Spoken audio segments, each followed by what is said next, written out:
Assalamualaikum warahmatullahi wabarakatuh.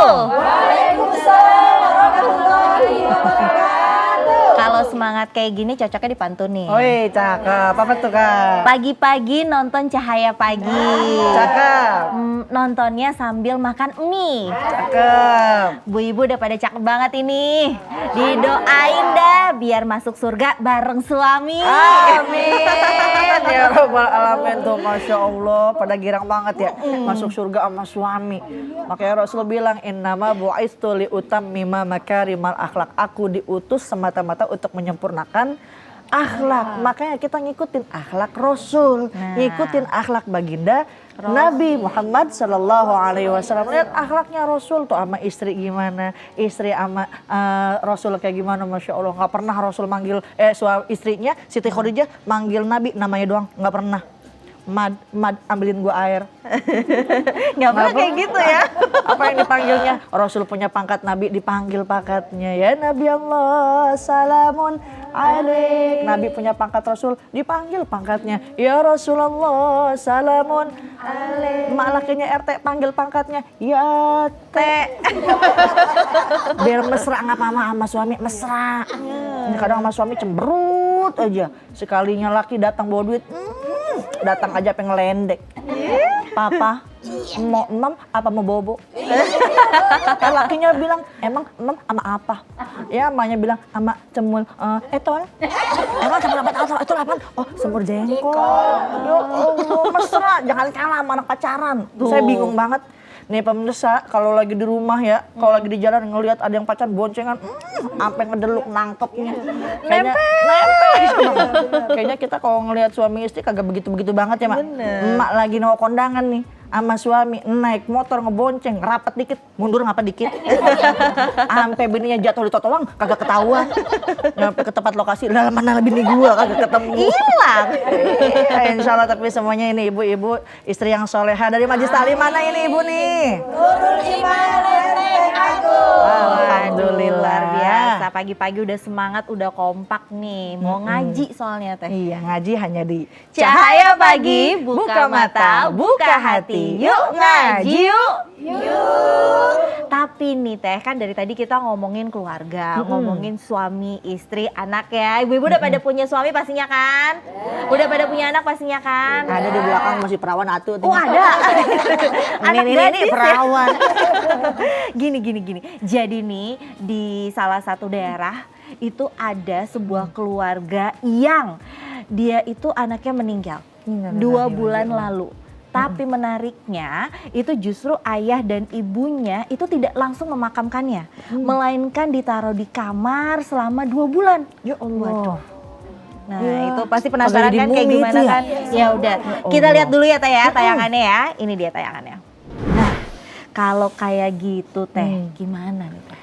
Baik, bismillah, alhamdulillah, wassalatu wassalamu ala rasulillah wa ba'd. Pemirsa Cahaya Pagi yang dirahmati oleh Allah Subhanahu wa Ta'ala, di dalam surah Toha ayat ke-55 Allah Subhanahu wa Ta'ala berfirman, A'udzu billahi minasy syaithanir rajim. Allah. Bismillahirrahmanirrahim. Allah. Minha khalaqnakum wa fiha nu'idukum wa minha nukhrijukum. Allah. Wa fiha nu'idukum wa minha nukhrijukum taratan ukhra.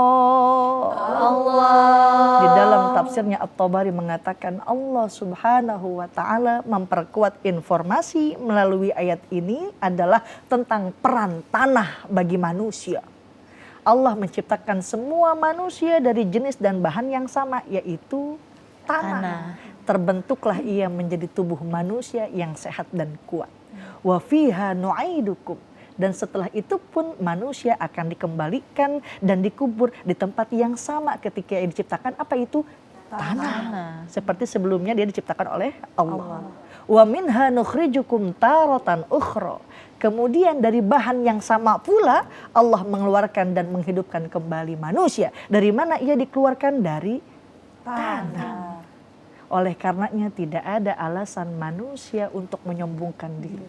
Karena manusia hanya berasal dari tanya. Shadaqallahul azim.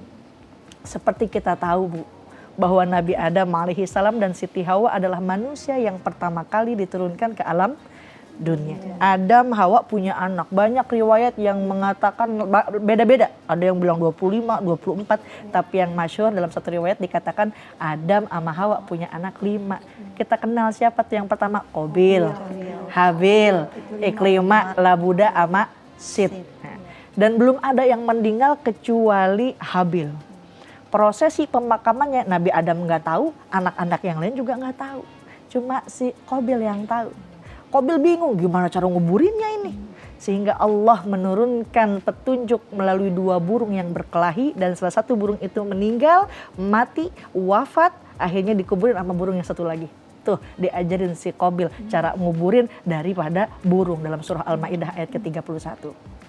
Maka ketika Nabi Adam alaihissalam meninggal dunia, tidak ada seorang pun dari anak-anak Adam yang tahu cara memakamkan Nabi Adam alaihissalam. Terus siapa yang makamin? Gimana bawa ke kuburannya itu Nabi Adam alaihissalam? Imam Ibnu Katsir menjelaskan dalam kitabnya Qisasul Anbiya, ketika Nabi Adam alaihissalam sakit dan merasakan ajalnya sudah dekat, beliau memanggil anak-anaknya. Kalau kata ibarat kita, tong sini pada ngumpul. Kita pengen buah surga, kata Nabi Adam. Maka anak-anak Nabi Adam langsung mencar, nyari buah yang kata dipengen sama Nabi Adam. Ketika anak Adam itu mencari buah, tiba-tiba bertemu dengan sejumlah laki-laki berparas tampan. Itu orang, sekelompok laki-laki membawa apa? Membawa kain kafan. Ada yang membawa wangi-wangian dari surga. Ada yang membawa alat-alat gali. Para pemuda itu bertanya, "Hai anak Adam, mau kemana?" Anak-anak Adam bilang, "Ayah kami sedang sakit. Iya pengen buah surga nih, kita lagi nyari buah surga." Kata para pemuda itu mengatakan, "Kembalilah kalian kepada ayahmu karena waktunya telah tiba." Datang nih para malaikat yang berwujud seperti manusia berupa laki-laki yang tampan. Ketika mereka tiba di rumah, Ibunda Hawa kenal. Karena Hawa dan Adam pernah tinggal di surga. Tahu nih para malaikat yang bisa berubah rupanya. Akhirnya Siti Hawa pun mengetahui bahwa Nabi Adam sudah mau diambil nyawanya. Dipeluk sama Siti Hawa. Nabi Adam bilang, "Lepaskan pelukannya. Aku lebih dulu hidup daripada kamu. Biarkanlah para malaikat itu mengambil nyawaku." Tuh, malaikat maut itu pun mencabut nyawa daripada Adam alaihissalam di depan anak-anaknya. Malaikat mandiin jenazahnya, memberinya wangian, ngasih kapan. Lalu para malaikat itu menggali kuburnya, dimasukin itu Nabi Adam ke liang lahat. Selesai makamin, para malaikat itu ngomong sama anak-anaknya, "Gini nih, anak-anak Nabi Adam, seperti inilah cara memakamkan, cara memandikan, dan cara mengkafani." Bu, Bek, Bu, Abek. Ngomongin pulang nih, kita temanya sekarang ngomongin pulang. Pulang sebenarnya enak Bu. Anak sekolah, abis pulang sekolah digirang dipulang. Iya. Emak nih abis ngaji, girang pulang ya Mak. Mudik abis lebaran tuh. Girang ketemu orang, ketemu keluarga. Ya Allah, semuanya dibawain.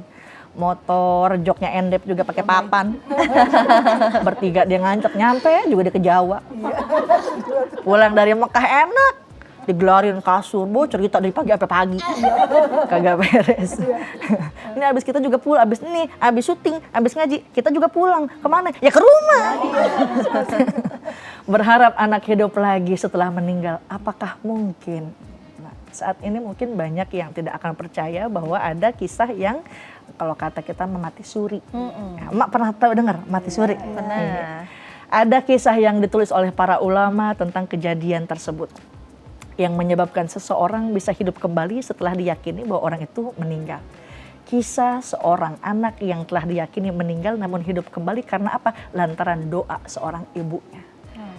Ada kisah ini ditulis oleh Al-Imam Al-Hafidh Ibnu Abi Ad-Dunya dalam kitabnya Ma'asya Ba'dal Maut. Kisah ini bersumber dari sahabat Anas bin Malik, pembantunya baginda Nabi Muhammad Sallallahu Alaihi Wasallam. Dia berkata, suatu ketika kami sedang menjenguk seorang anak muda dari kalangan Ansor dari Madinah. Ibu tahu kan kalangan Ansor? Orang yang menolong. Kalau kalangan Muhajirin, orang dari Mekah pindah ke Madinah. Nah, Tuh orang sakit berat sampai udah sekarat.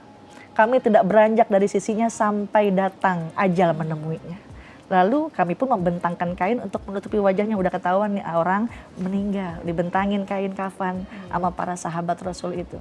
Ibunya yang udah tua, rentak, kagak ada giginya. Berada di samping kepalanya bilang, emang udah meninggal apa? Udah mak. Ya sedih maknya. Kata para sahabat, mintalah pahala kepada Allah karena musibah yang engkau alami ini. Untuk memastikan wanita tua itu bertanya lagi, emang bener apa udah meninggal? Udah Mak, ya Allah. Lalu dengan segera wanita itu menjulurkan tangannya ke langit. Dia bertanya, dia berdoa kepada Allah. Allahumma inni amantu bik. Ya Allah, engkau tahu bahwa aku pasrah kepadamu. Wa hajartu ila rasulik. Dan aku ini ikut hijrah sama Rasulmu. Tapi engkaukah berkenankah ya Allah menolongku dalam keadaan sulit ini? Janganlah engkau timpakan kepadaku musibah ini pada hari ini. Tuh doa seorang ibu, dia tulus minta sama Allah. Kemudian kami membuka penutup wajah si mayit tersebut dan benar mayit itu dibangun lagi. Habis itu dimakan bareng. Shallallahu ala sayyidina Muhammad. Allahumma sholli wa sallim wa barik alaihi. Tapi namun begitu, itu kisahnya buat orang yang mati suri. Kisahnya pada zaman dulu. Alangkah baiknya kalau ada di tengah kita mungkin tadi yang Kareni bilang sekarang lagi ada anak yang meninggal, segera makamin. Kalau emang udah divonis medis apalagi sama dokter, hendaknya segera diurus pemakamannya karena sebagai hak mayit tersebut. Bu, Ibu, bahasanya ngeri-ngeri sedap mak. Ajal datang ya Allah, badan pun tak berharga setelah ditinggal nyawa. Anak istri tercinta tak lagi sudi bersama, kagak ada yang mau ngikut. Ya Allah, kita ngikut mah masya Allah. Dibilang ya anak Adam, mana kekuatan badanmu yang dulu kau banggakan sekarang mau nggak berkutik, dimandiin, diem baik. Mana yang lidahmu yang dulu ngomong fasik, kagak bisa ngomong mak, dibedakin, dia meneng baik, dikafanin, dibungkus, dimasukin ke tikar. Udah dimasukin ke tikar, masuk keranda yang begitu kendaraan paling angker. Supirnya banyak, cuma penumpangnya cuma satu. Kagak ada yang gagal udah, masuk keranda, udah pada mati udah. Apa ya Allah, kurung batang siapapun yang masuk nggak ada yang hidup. Supirnya banyak, penumpangnya cuma satu. Tuh namanya kurung batang masuk dalam kubur. Jadi santapan cacing tanah. Jeng jeng jeng. Keluarga nganter, anak nganter, amal nganter, cuma yang dua pulang lagi. Keluarga pulang, anak pulang. Yang tetap sama kita siapa? Amal. Makanya kita pulang, amal ngikut kita, bukan kita bawa amal. Kalau kita bawa amal, kita pilihin aja yang baik-baik kita bawa. Tapi kalau amal ngikut, yang buruk ngikut, yang baik juga ngikut. Oleh karenanya nyok, hendaknya kita menyadari bahwa dunia mazra'atul akhir. Dunia ini tempat cocok tanam. Kapan panennya? Entar di akhirat. Manusia ini kata Allah tadi dalam Al-Quran dari tanah. Bakal balik lagi ke tanah. Dikeluarkan lagi juga dari tanah. Kenapa dari tanah sih? Tanah itu kalau bahasa Arab namanya ardun. Asal bahasanya, asal katanya dari kata ridho. Tuh sifat tanah mama nerima apa adanya, diinjak dia diem. Tuh sifat tanah apalagi qanaah, nerima apa adanya, dia diem. Baik. Tapi kok ada yang ini sih Ustazah, katanya manusia semua dari tanah semua. Tapi kenapa ada yang manusianya ambak-ambakan baik? Nah. Oh, sama tetangga ribut baik. Oh, itu mah di tanah sengketa kan. Iya. Lah geningan itu ada orang yang apa tuh namanya? Orangnya labil banget. Oh, itu mah di tanah timbunan meureun. Geningan itu orang sombong banget itu. Itu tanah apaan? Oh, tanah tinggi meureun itu. Itu geningan itu orang belanja baik aja ke Tanah Abang kali. Beda-beda tanah ya. Beda-beda. Jadi hendaknya kita menyadari bahwa kita ini bakal kembali ke tanah, oleh karenanya kumpulin amal kebaikan. Wallahu taala a'lam. Nah, sekarang ibu-ibu ada yang mau nanya nggak nih? Ada. Yang mana? Oke. Iya, silakan Mi. Ibu boleh. Ya Allah, Silakan. pada Ibu. pucat banget habis ngomongin alam kubur. Assalamualaikum Ustazah. Waalaikumsalam. Nama saya Sumarni, saya dari Majelis Taklim Nurul Iman Lenteng Agung. Iya, Saya mau boleh. tanya Ustazah. Silahkan. Tetangga saya kan ada yang meninggal tuh orang tuanya, tapi anaknya kalau nangis tuh suka gerung-gerung gitu Ustazah. Oh, bukan motor tuh gerung-gerung. Bukan, Oh, anaknya nangis. kenceng bener nangisnya karena mungkin dia terharu kali bapak yang meninggal ya. Terus apakah yang saya mau tanyakan, apakah orang yang sudah meninggal masih bisa hidup kembali? Oh, iya. Terbalik tuh kan. Jadi apa? Jadi pertanyaannya mau mendengar. gimana? Apakah orang yang sudah meninggal masih bisa mendengar orang yang sudah meninggal? Oh, apakah orang yang sudah meninggal masih bisa mendengar orang yang masih hidup? Gitu loh maksudnya. Nggak apa-apa. Kebalik banget sih nanya. Udah. Tenang ya, lupa. Nervous dia aja. Iya, masuk TV ya. Ya udah, duduk. Ya Allah, kesianan banget dah. Yang penting maksudnya baik, mau bertanya, penasaran ya, itu anak kenapa nangis gerung-gerung? Emang bisa itu ibu bapaknya yang meninggal denger anaknya nangis Iya, gitu maksudnya gitu saja. kali. Ya, maksudnya orang meninggal, apakah bisa mendengar orang yang hidup? Lah orang meninggal, dengar orang yang meninggal lagi, ya entah ketemu di alam barzah. Ya Allah, baik. Ibu siapa namanya? Ibu Sumarni. Oh, Ibu Neng Marni, tadi pakai Neng. Iya, apakah ada orang yang sudah meninggal lalu ia mendengar orang yang masih hidup. Dalam sebuah hadis diriwayatkan oleh Bukhari dikatakan bahwa setelah jenazah diletakkan di alam kuburnya dan para pengantar mulai meninggalkannya, kayak tadi saya udah bilang, keluarga pulang, anak pulang, teman pulang, jenazah tersebut mendengar bunyi alas kaki mereka. Paktuk kedengeran tuh habis jenazah. Dan setelah itu datanglah 2 orang malaikat yang menanyakan tentang Allah, agama dan Rasulnya. Marrabuka wa man nabiyuka. Kalau misalkan lancar Masya Allah mah hidup nikmat di alam kubur. Amin. Ya Robbal Alamin. Oleh karenanya para ulama menganjurkan agar kita tetap menghormati jenazah, ya, dengan tidak mengeluarkan suara yang keras ketika berada di wilayah pemakaman, di wilayah kuburan, termasuk saat berjalan. Ya, hadis tersebut secara gamblang juga mengatakan jenazah bisa membedakan antara suara manusia dan suara malaikat yang datang kepadanya. Karena nggak lama tuh ditanya sama malaikat. Fakta bahwa jenazah dapat mendengar diperkuat oleh hadis Abu Tolhah yang diriwayatkan oleh Bukhari. Abu Tolhah bercerita gini ceritanya, Mak. Bahwasanya Nabi Muhammad Sallallahu Alaihi Wasallam memerintahkan para sahabat yang pada perang Badar untuk menguburkan 24 mayat tokoh-tokoh kafir Quraisy. Kemudian mereka pun dilemparkan ke dalam sumur.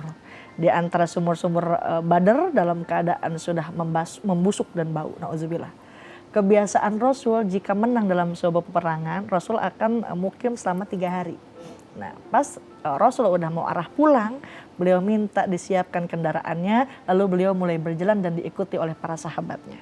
Ketika beliau sampai di pinggir sebuah sumur yang dimasukin tuh mayat-mayat orang-orang yang nauzubillah musuh-musuh Allah, mulailah beliau memanggil nama-nama orang kafir Quraisy tersebut. Hai Fulan bin Fulan, hai Fulan bin Fulan, apakah kamu suka seandainya kamu taat kepada Allah dan Rasul, sesungguhnya kami telah mendapati apa yang telah dijanjikan Rob kami itu adalah benar. Tuh, Rasul bilang tuh sama mayat-mayat kayak gitu. Maka apa kalian mendapati apa yang dijanjikan Robmu, ya, Lata, Uzza, kepada kalian itu adalah benar? Nah, perawi berkata, maka Umar radhiyallahu anhu berkata, ya Rasulullah, apakah mereka mendengarkan apa ucapanmu? Kata Rasulullah SAW, demi Allah yang jiwa Muhammad ada pada tangannya, tidaklah kamu lebih mendengar daripada mereka atas apa yang aku katakan tuh dalam hadis riwayat Bukhari. Jadi mayit jenazah yang di alam kubur bisa dengar suara yang di alam dunia. Bukan hanya dengar suara yang hidup. Bahkan dalam hadis riwayat Abu Daud, tidaklah seseorang yang melewati kuburan saudaranya yang dulu dia dikenal di dunia, kemudian dia mengucapkan salam kepadanya. Makanya kita ada adabnya. Kalau ketemu kuburan bilang assalamualaikum ya ahlal kubur. Ya, kemudian dia mengucapkan salam kepadanya, kecuali Allah akan mengembalikan ruh kepada jasad yang ada di dalam kubur sehingga dia bisa membalas salamnya tersebut.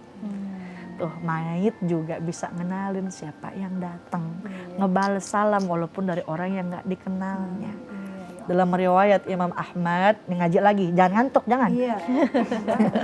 Sesungguhnya amal-amal kalian akan ditampakkan kepada keluarga dan kerabat kalian yang telah meninggal dunia. Nih, Bau, Buyut, siapa lagi tuh? Janggowareng, Udug-udug.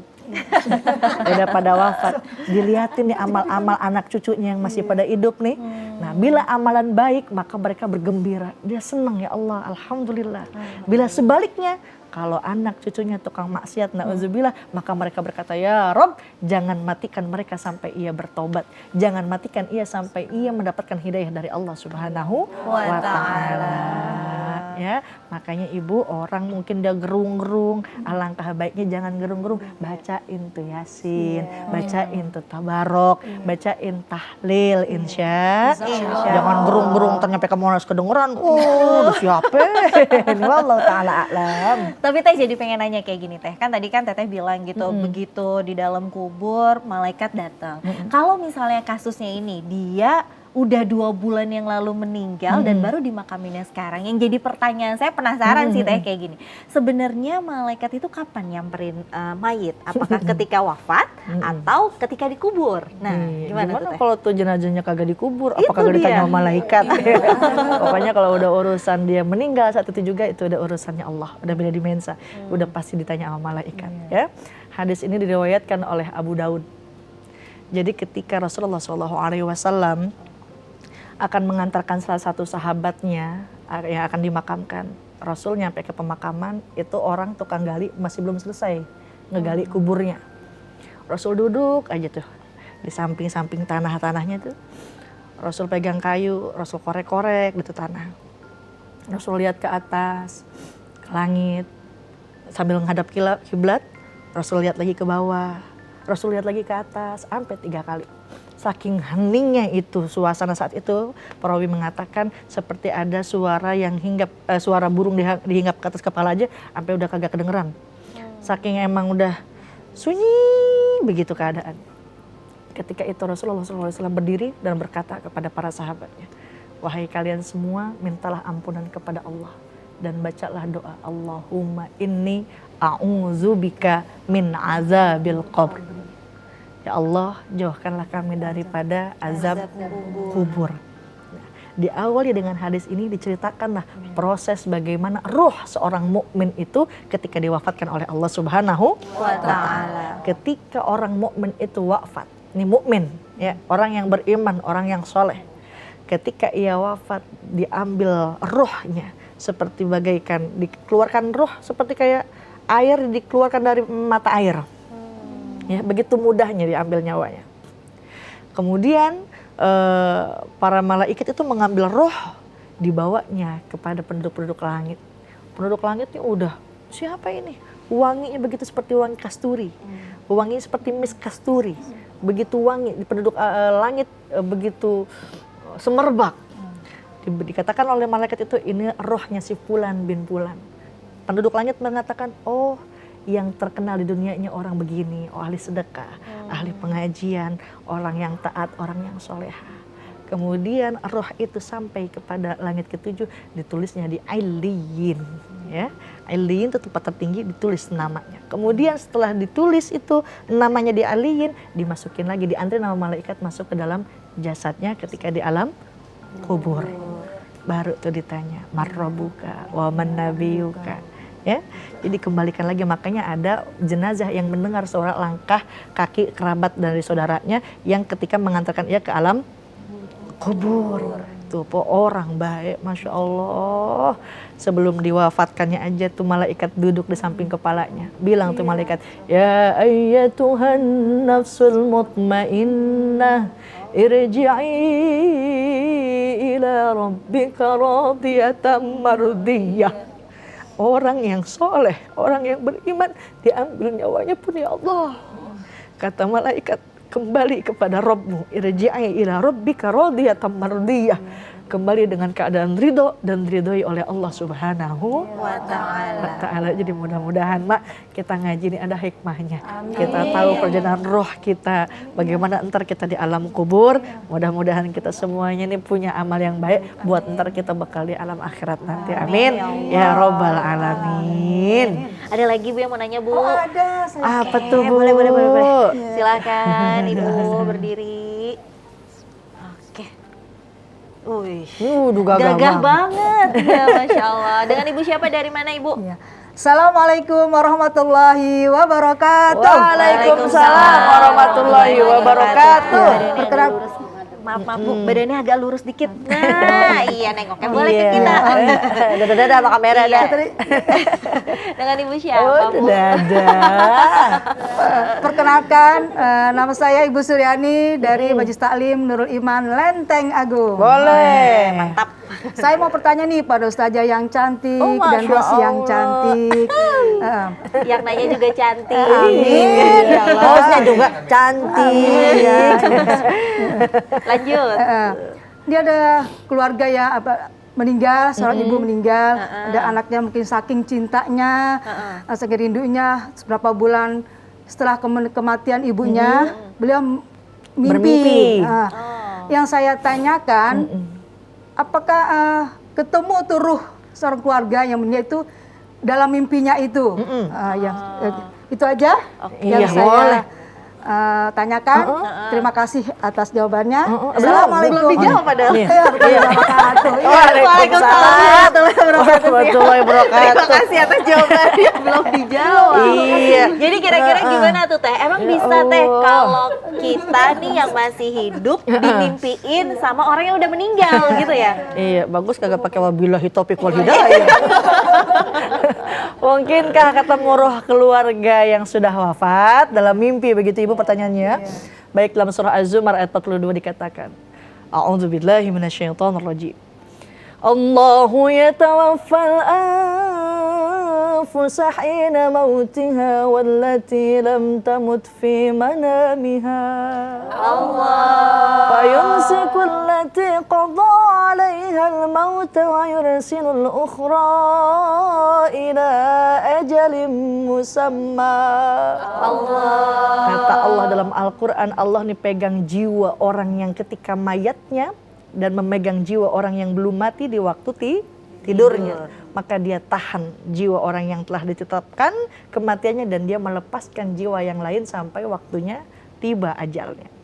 Jadi Ibnu Abbas mengatakan bahwa kemungkinan ruh dari orang yang sudah wafat bertemu dengan ruh orang yang masih hidup dalam tidurnya itu bisa saja terjadi. Tuh, berarti bisa ketemu ruh yang sudah wafat, ketemu dengan ruh orang yang masih hidup di alam mimpinya.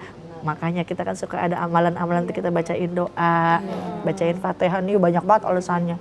Emang kalau kita ngirim Fatihah emang nyampe? Iya, segalanya. Nih, Mak, itu Fatihah balik lagi nggak ke kita? Iya berarti nyampe. Betul. Kita nelpon aja kagak ada pulsanya, nyampe. Gimana Fatihah buatan Allah? Udah pasti nyampe. Wallahu ta'ala a'lam. Masya Allah, Alhamdulillah tercerahkan sudah kita di pagi hari ini dan insya Allah juga bermanfaat bagi kita semua, ibu-ibu dan juga pemirsa Cahaya Pagi yang ada di rumah. Tapi nggak terasa nih Teh, kita udah ada di penghujung acara. Terima kasih ibu-ibu udah mampir ke studio Cahaya Pagi dan terima kasih juga untuk pemirsa Cahaya Pagi yang ada di rumah. Dan tentunya jangan lupa untuk terus menyaksikan program Cahaya Pagi di waktu dan jam yang sama. Saya Reni Risti dan juga Teliza Aziza pamit undur diri. Wassalamualaikum warahmatullahi wabarakatuh. Waalaikumsalam warahmatullahi wabarakatuh. Sallallahu ala Muhammad, sallallahu alaihi wasallam, sallallahu ala Muhammad, sallallahu alaihi wasallam.